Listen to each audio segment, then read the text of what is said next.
people. And yes, there's a downside. I can't see them every day, and I can't necessarily meet with them, you know, to have coffee or whatever. And that is the downside of it. But the upside is that I have been able to reach out to far more people and meet some amazing people that I would not normally otherwise get to meet if I just limited myself to my location and local. But I said finding versus attracting at the bottom of that slide, and I think that when we have new coaches, you know, and whenever I bring on a new coach, it's like, okay, at first, in that new stage where they're just learning their business and they're just trying to figure out their niche, they're trying to find like-minded people. And I think, personally, that's okay, but they do have to realize that when they want to build a big business, at some point, whether it be 2 months down the road, or a month down the road, or 6 months down the road, they do have to learn that they need to start attracting.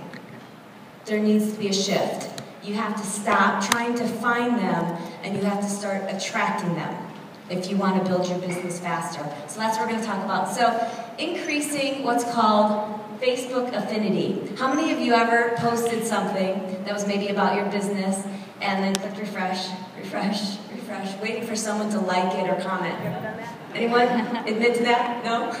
Well, I've done it.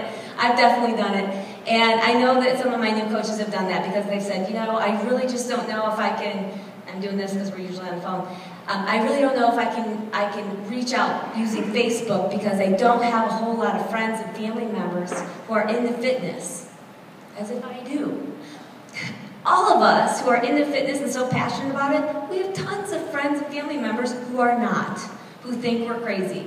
We're all in that same boat. So you're not alone, and I have to make sure that my new coaches understand that. You just have to start building and attracting that network. And it's not going to be an overnight thing, but you do have to start building that network.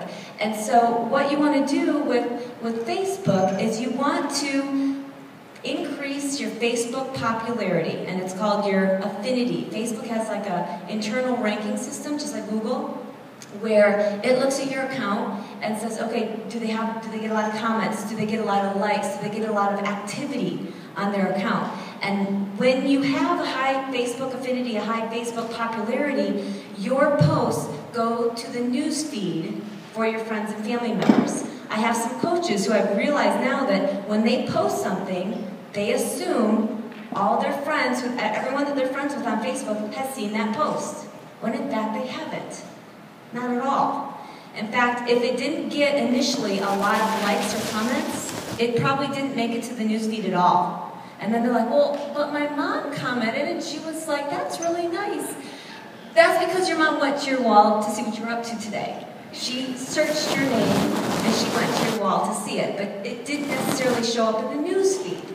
You really want your posts to make it to the newsfeed. So you can be engaging people on all different topics. So when you say you've got people in your life who are not into fitness and not into health and nutrition, that's okay. You still need to engage them. You really need to engage them. If you want to inspire them, you've got to get their attention in their language first.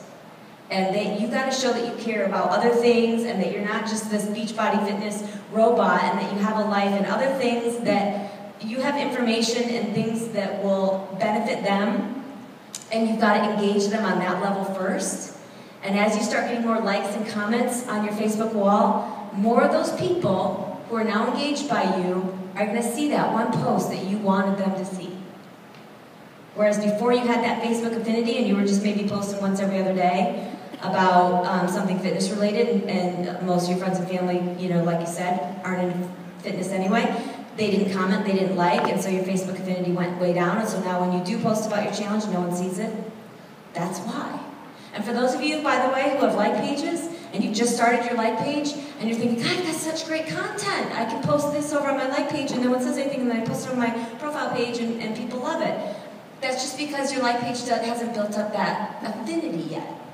So you've got to find ways to get people to that like page, and it's not just by asking them to go there. You've got to figure out why would they want to go there. Give them a reason to want to go to your like page. Give them a reason to want to watch your YouTube video. Don't just ask them to do it. Have something there that is of real value to them, even if they're not into health or fitness or nutrition. So you've got to really be creative. You're in marketing, and it's relationship marketing, and you really have to be in tune with what they want, their needs. What can you give them? Maybe it's a new hybrid that you made up. Maybe it's something not related to health, fitness, and nutrition, but it's something that you know your friends and family are always talking about and information they want or whatever. Put it on your like page and then say, oh, by the way, over on your profile page, by the way, I just posted about such and such on my like page, so that they'll go over there and look at it, and finally they'll click like on it.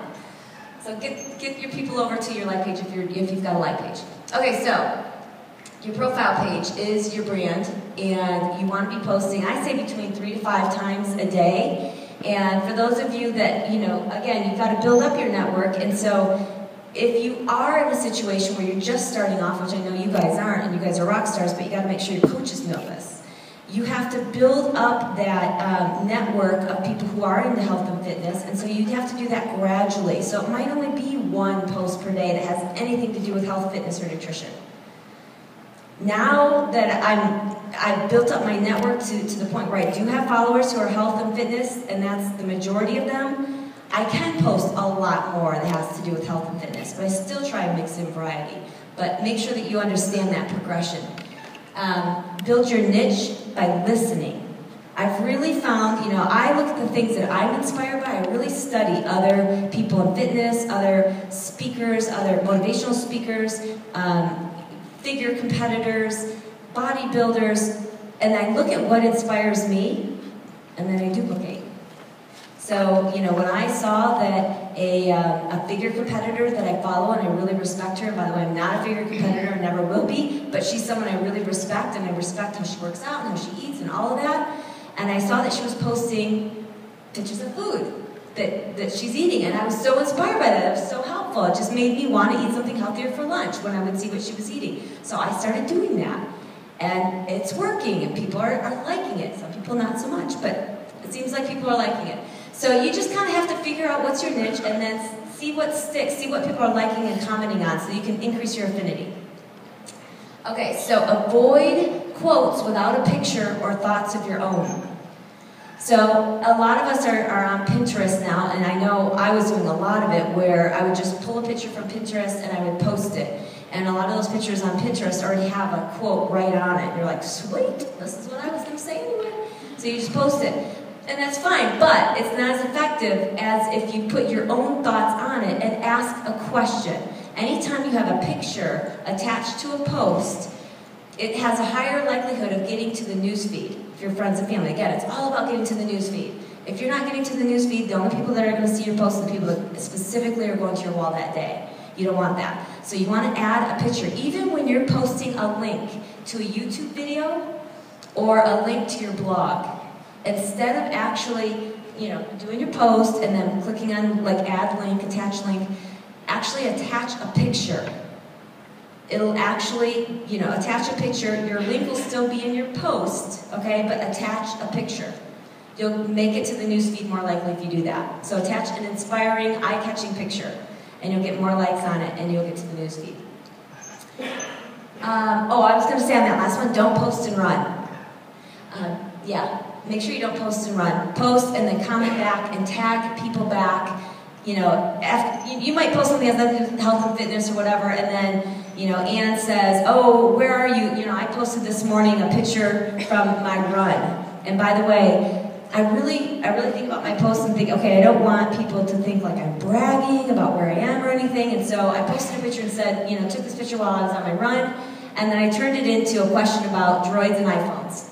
Because how many of your friends and family either have a Droid or an iPhone? Probably a lot. So again, trying to engage those people that maybe aren't into health and fitness, but yet there was an indirect picture, and obviously I said it was on a run. So there's always something indirect there to get people thinking, but also something that people can comment on that aren't running or aren't working out. They can comment about their iPhone or their Droid. So you don't have to check out my post to understand what I'm talking about. But anyways, you want to tag them back. Tag them back. That way they get notification that you're talking to them, and they're likely to comment back because they see that you tag them.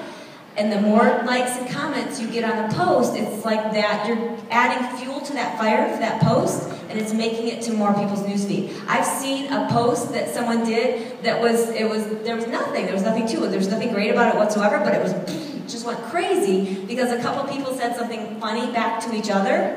And so the post suddenly had like, 50 comments on it. And it was just like fuel to that fire. And so it made it to more, like maybe at first it made it to 10 people's news feeds, and then it made it to 20 people's news feeds, because the more people that were commenting on it, even though it was the same 2 or 3 people, it was making it a high activity post. Okay, and then your